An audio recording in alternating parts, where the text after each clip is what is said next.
Lenin não chegou ao poder nos braços do povo. Em outubro de 1917, seu partido ainda era pequeno, conhecido apenas em Petrogrado e Moscou. A Revolução de Outubro foi feita por um grupo de soldados e marinheiros que apoiava os bolcheviques. Em outras palavras, foi um golpe militar. A maioria dos historiadores especializados no estudo da Revolução Russa interpreta dessa forma, apesar das escolas e faculdades no Brasil não ensinarem assim. Alguns livros didáticos do ensino médio chegam a afirmar que a Revolução de Outubro foi feita pelos trabalhadores, como o livro do terceiro ano do ensino médio de Patrícia Braich e Miriam Mota. A tomada do poder político pelos trabalhadores na Revolução Russa de 1917 desencadeou mudanças políticas, econômicas e sociais que marcaram a história do século XX. Já os historiadores especializados no estudo da Revolução afirmam: embora haja referências a duas revoluções russas em 1917, apenas a de fevereiro foi uma revolução autêntica. Outubro foi um clássico golpe de Estado. Um dos principais erros de interpretação dos estudiosos da Revolução Russa consiste na afirmativa de que os bolcheviques chegaram ao poder numa onda de apoio popular ao partido. A insurreição de outubro foi um golpe de Estado que só contou com a simpatia de uma pequena minoria da população. A decisão sobre o golpe foi tomada na famosa reunião do Comitê Central Bolchevique na noite de 10 de outubro. Em 24 de outubro, foram tomadas as últimas providências para a deflagração do golpe. Uma comissão formada por 3 homens orientaria as operações militares. Exceto entre os trabalhadores de algumas fábricas, não havia nenhuma mostra de entusiasmo pelos bolcheviques no seio da população, somente apatia. O Manual de História precisa do seu apoio. É só deixar o seu like e escrever "Eu apoio" nos comentários para que mais pessoas possam assistir a esse vídeo. Obrigado! Os bolcheviques eram um grupo de militantes revolucionários que tinham passado pelo menos os últimos 15 anos na Europa, sem trabalhar, alguns financiados pela família, como Lenin, outros por empresários ricos. Eles escreviam em jornais revolucionários, mas não entendiam nada de economia nem de administração e mal conheciam o povo russo. A maioria dos comunistas que conheci não tinha nada a ver com Moscou nem com a Rússia. Pareciam ter chegado a um país estrangeiro para realizar suas experiências. Não pareciam lidar com pessoas, mas com coelhos que precisavam dissecar. Havia uma sensação de completo distanciamento da vida. Parte das medidas do regime bolchevique era inédita no mundo e destruiu completamente a economia e o ritmo da vida social em toda a Rússia. Claro, o regime colocou a culpa do desastre na Guerra Civil Russa, sugerindo que o governo foi uma das vítimas dessa guerra indesejada. Essa interpretação foi criada principalmente pelo livro de Trotsky, História da Revolução Russa. Segundo essa visão, a guerra civil teria sido provocada pelas elites reacionárias russas que pretendiam restaurar os Romanov no poder. Mas essa narrativa é completamente falsa. O livro Lenin, O Homem por Trás do Mito, explica por quê, dando todo o contexto da época. Aqui vamos resumir essa explicação. Em primeiro lugar, a Guerra Civil era um projeto antigo de Lenin. Desde o fracasso da Revolução de 1905, ele já defendia em seus textos que seu partido deveria promover uma guerra civil para garantir o sucesso de sua revolução. Isso porque, durante uma guerra, todo governo adota leis de exceção. São leis mais duras que supostamente servem para proteger a sua população durante a guerra. Portanto, uma guerra civil era o pretexto perfeito para o governo bolchevique justificar leis de violência e repressão extrema para se manter no poder. Os bolcheviques agiram mais do que reagiram, queriam a guerra civil e tudo fizeram para promovê-la. Verdadeiros revolucionários não queriam a paz. Segundo Lenin, esse era um lema de filisteus e padres. A palavra de ordem do proletário deve ser guerra civil. Portanto, a guerra civil não só foi desejada por Lenin e Trotsky, como já estava planejada muitos anos antes da Revolução. Logo, a guerra não foi provocada por grupos reacionários da Rússia, nem pelas potências estrangeiras. O pensamento leninista compreende a ideia de revolução através de um conceito restrito de guerra civil, onde não há neutralidade. A guerra civil era sua concepção de revolução. Nas palavras de Lenin, a revolução é uma luta de vida ou morte entre a velha Rússia e a nova Rússia. Qualquer condenação moral da guerra civil é absolutamente inadmissível do ponto de vista do marxismo. Em uma época de guerra civil, a ideia do Partido do Proletariado deve ser a de um partido beligerante. Se você chegou até aqui neste vídeo, isso mostra que você faz parte de uma minoria que usa as redes sociais para adquirir mais conhecimento. É para pessoas como você que o documentário Lenin, uma biografia, está sendo produzido.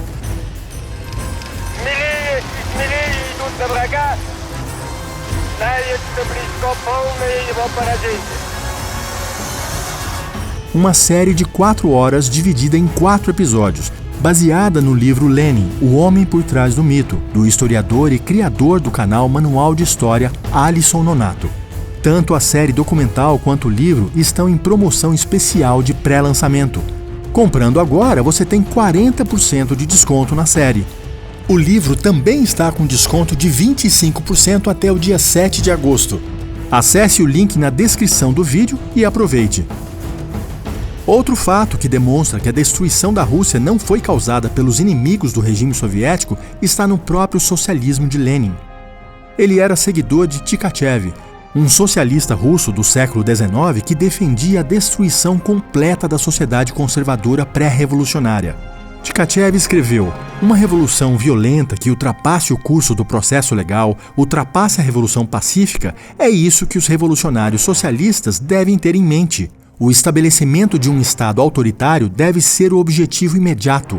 A tarefa do revolucionário é substituir a organização pré-revolucionária da sociedade no dia seguinte à revolução.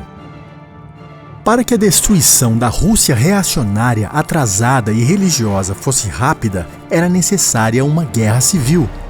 É por isso que Lenin afirmava que a guerra civil era a própria revolução. Não foi por acaso que a destruição da igreja começou durante a Guerra Civil. Tchaikachev escreveu: a minoria revolucionária destruirá os inimigos imediatos da revolução e removerá os obstáculos iniciais que impedem a implementação de ideais socialistas revolucionários, mas não pode se contentar com isso. Deve também levar a sua atividade destrutiva revolucionária às profundezas da vida camponesa. Deve se esforçar para eliminar dessa vida as suas formas arcaicas, obsoletas, hostis ao progresso comunista. O mesmo foi feito em relação ao rublo, a moeda do Império Russo.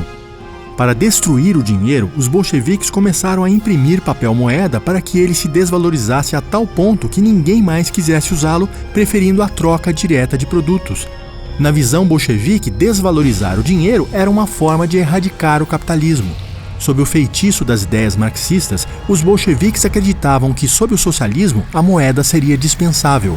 Numa de suas primeiras tentativas de abolir o dinheiro, os bolcheviques fomentaram uma inflação que o tornaria sem valor.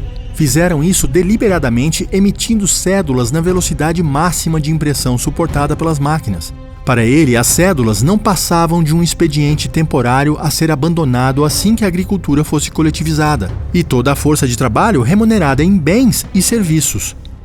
Portanto, a crise econômica não foi consequência da guerra civil, foi provocada intencionalmente pelos bolcheviques. Eles imaginavam que assim iriam destruir o capitalismo da velha sociedade russa. Na verdade, destruíram sua própria economia. Segundo o historiador Paul Gregory, entre 1917 e 1921, os preços aumentaram 8.000 vezes. Por esse motivo, o salário dos trabalhadores rapidamente se desvalorizou e não pagava nem sua alimentação. Logo, eles precisaram migrar para o campo para ter o que comer. Para combater a debandada de trabalhadores das indústrias, o regime passou a oferecer comida nas fábricas como pagamento. Mesmo assim, muitas vezes é observado que os trabalhadores recebem alimentação incompleta e passam fome. O relatório de 12 de julho de 1918 sobre os resultados de uma visita à fábrica Pereyaslav afirma que os trabalhadores não recebem nem pão nem dinheiro e, após o seu turno, vão às aldeias vizinhas pedir um pedaço de pão.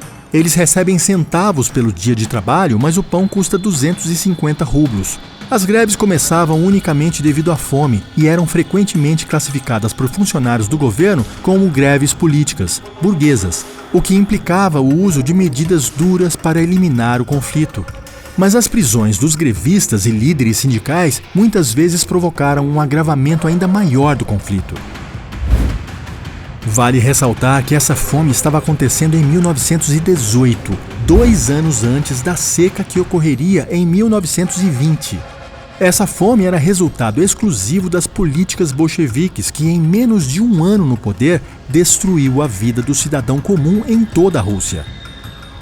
Os trabalhadores urbanos se viram obrigados a abandonar as cidades e migrar para o campo, onde poderiam plantar para comer. O tamanho da população nas grandes cidades decaiu drasticamente em 1918, diminuindo a produção nas indústrias. A população de Moscou havia sido reduzida à sua metade desde 1917 para cerca de 1 milhão, principalmente pela migração para o campo. O suprimento de alimentos era precário, havia escassez desesperadora de combustível. A própria cidade estava em ruínas. Cerca de 1/3 de suas casas havia sido destruída e o número de moradias impróprias para habitação havia dobrado. Sabão e banhos quentes eram terrivelmente escassos e isso agravava epidemias regulares. Vale destacar que a destruição das cidades não foi provocada pela guerra civil. Não houve combates nos grandes centros urbanos. As cidades se degradaram simplesmente porque o regime comunista, que havia se tornado o único patrão de todos na Rússia ao estatizar o comércio, as fábricas, as escolas, os hospitais e tudo mais, não pagava um salário suficiente para a subsistência dos trabalhadores. Por isso, a qualidade de vida caiu assustadoramente. No início, a população se revoltou e começou a fazer greves, além de manifestações contrárias ao regime bolchevique. Em resposta ao descontentamento geral, Lenin criou a ČK, polícia secreta para prender e metralhar manifestantes nas ruas. O primeiro governo proletário do mundo, portanto, foi forçado a dedicar suas energias iniciais a acabar com as greves. Em grande parte, foi para acabar com a greve que a temida ČK, Comissão Extraordinária de Combate à Contra-Revolução, Especulação e Sabotagem, foi formada. O regime soviético começou a reprimir os próprios trabalhadores, tomando o cuidado de sempre chamá-los de burgueses reacionários. Claro, as operárias das indústrias têxteis, que ganhavam muito menos do que antes da Revolução de Outubro, agora eram burguesas. O mesmo valia para os mineiros que trabalhavam em minas de carvão, e os metalúrgicos da indústria pesada, ou os trabalhadores ferroviários, todos eram burgueses agora. A lua de mel bolchevique com os trabalhadores não durou muito. A nacionalização dos bancos e a interrupção do crédito, do transporte e da gestão dos sovietes levaram a economia e a indústria russas a uma grave crise. A insatisfação entre os trabalhadores foi agravada pelas tentativas dos bolcheviques de controlá-los. As proibições bolcheviques de greves, sindicatos independentes e organizações operárias não bolcheviques equivaleram ao estabelecimento da ditadura de partido único. Qualquer um que discordasse do partido bolchevique era classificado como burguês. Essa era uma tática de Tkachev, revolucionário russo do século XIX que Lenin admirava. Tkachev afirmava que o verdadeiro revolucionário deveria ser obediente ao partido, disciplinado e não questionar nada. Para Tkachev, os marxistas contrários ao terrorismo eram capitalistas burgueses. Essa prática de intolerância tornou-se generalizada ao longo do regime soviético e extrapolou suas fronteiras. Tkachev escreveu: "Nunca devemos esquecer de que tudo que nos divide, tudo que traz discórdia ao nosso meio, fortalece nosso inimigo comum, enfraquece e paralisa nossa atividade revolucionária. Todo aquele que age em detrimento do Partido Revolucionário é um inimigo da revolução." Lenin não pensava diferente. Muitos anos antes da Revolução, ele já difamava seus colegas do próprio partido ou socialistas de outros partidos russos como burgueses, simplesmente por não concordarem com sua própria interpretação de Marx. Guiado pela regra "quem não está conosco está contra nós", Lenin não procurou identificar os pontos fortes e fracos das visões de Mikhailovsky sobre o marxismo. Como não concordavam com a única teoria verdadeira, a de Lenin, estavam sujeitos à difamação e à destruição. Esse radicalismo de acusar até mesmo os trabalhadores de burgueses, em geral, era aceito pela maioria dos bolcheviques, mas alguns deles começaram a questionar essa prática quando viam trabalhadores famintos sendo presos por reivindicar aquilo que os próprios bolcheviques viam como um direito do trabalhador. Pouco após o início do Terror Vermelho, figuras importantes do partido como Nikolai Bukharin, Lev Kamenev, Karl Radek e Davi Ryazanov começaram a criticar a escalada das operações da ČK e sua expansão para atingir membros da classe trabalhadora. Para os críticos dentro do partido, a ČK havia se tornado muito poderosa, irrestrita e arbitrária. Os argumentos dos oponentes da ČK foram descritos como pequeno-burgueses. Diante da escalada das prisões, mais e mais trabalhadores fugiam para o campo. Para impedir essa migração, o regime começou a proibir o abandono do emprego e o trabalho se tornou obrigatório. Milhares de cidadãos foram recrutados para trabalhar nas fábricas contra sua vontade. Como os trabalhadores continuaram sem receber o suficiente para comer, passaram a roubar para sobreviver. Primeiro roubavam casas abandonadas, depois as pessoas nas ruas, e logo a violência tomou conta do país.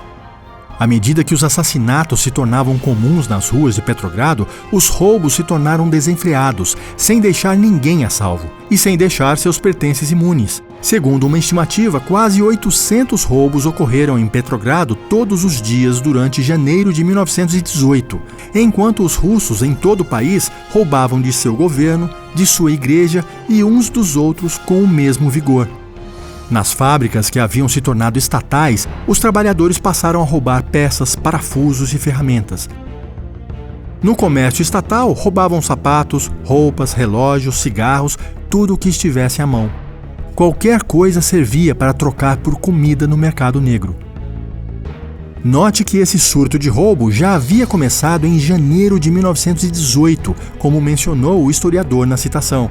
Havia apenas 2 ou 3 meses que os bolcheviques haviam chegado ao poder. A guerra civil naquele momento mal tinha começado. Portanto, não foi a guerra que destruiu a economia da Rússia. Foi a desvalorização proposital da moeda, os baixos salários dos trabalhadores e a queda na produtividade das fábricas.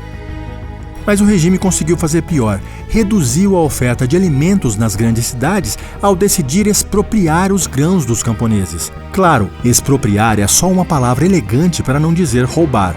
Evidentemente, os camponeses se revoltaram, recusando-se a entregar o fruto de seu trabalho. Logo, a comida desapareceu das cidades. A notícia de que bolcheviques aumentaram a violência, fazendo a Guarda Vermelha apontar seus rifles para a cabeça dos agricultores, fez com que muitos queimassem seus próprios grãos em protesto. Ardilosos na retórica, os bolcheviques usaram a atitude dos agricultores para acusá-los de boicotar o socialismo, de serem os culpados pela fome nas cidades, colocando assim russos contra russos.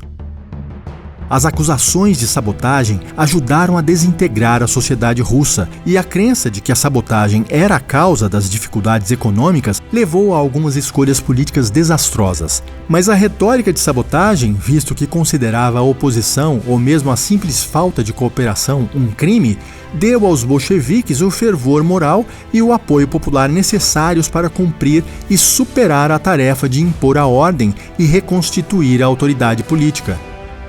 Outro ponto que desmente a narrativa bolchevique sobre a Guerra Civil é que ninguém na Rússia queria a volta de Nicolau II. A Guerra Civil não aconteceu para tentar restabelecer a monarquia Romanov. Não havia apoio popular a Nicolau II desde a Revolução de 1905, quando ele passou a ser visto como o pior czar de toda a monarquia russa. Ao contrário do que dizia a propaganda soviética, a maioria dos brancos não era monarquista.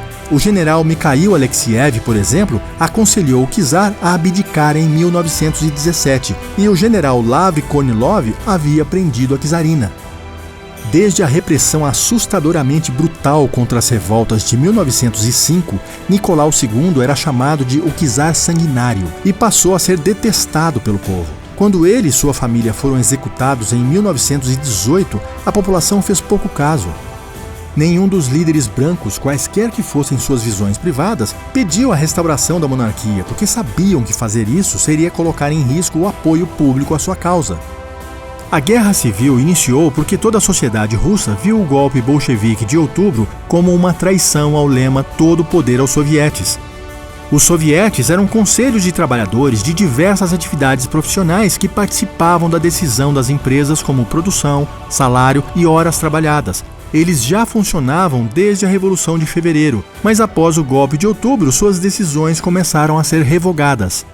Os primeiros exércitos brancos foram criados, na verdade, por partidos socialistas que se opuseram ao golpe de Estado bolchevique, como o moderado Partido Cadete e o Partido Socialista Revolucionário. A liderança bolchevique assumiu uma posição cada vez mais ditatorial.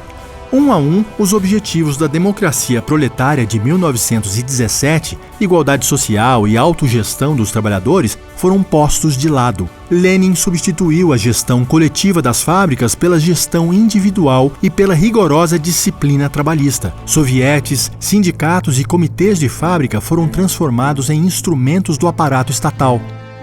Praticamente todos os sovietes eram socialistas e apoiavam diferentes partidos de esquerda. Para que os sovietes fossem representados em um governo socialista, era preciso que houvesse uma coalizão dos partidos apoiados pelos sovietes.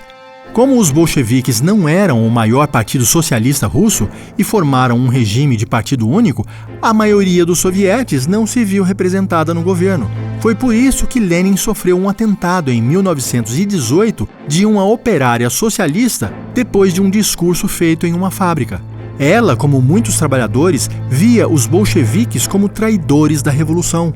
No final de 1918 e início de 1919, várias greves importantes, às vezes apoiadas por unidades descontentes do Exército Vermelho, causadas pela deterioração das condições de vida e pelas prisões de trabalhadores que apoiavam mencheviques ou socialistas revolucionários, foram severamente reprimidas por unidades especiais da Tcheka. Como a maioria dos sovietes não era bolchevique, acabou perdendo seu poder, e mesmo os sovietes bolcheviques passaram a ser controlados por membros do partido, não mais pelos trabalhadores. Portanto, o poder deixou de ser dos sovietes. Isso levou grande parte dos trabalhadores a entrar para os exércitos brancos, que também incluíram outros setores da sociedade insatisfeitos com os bolcheviques.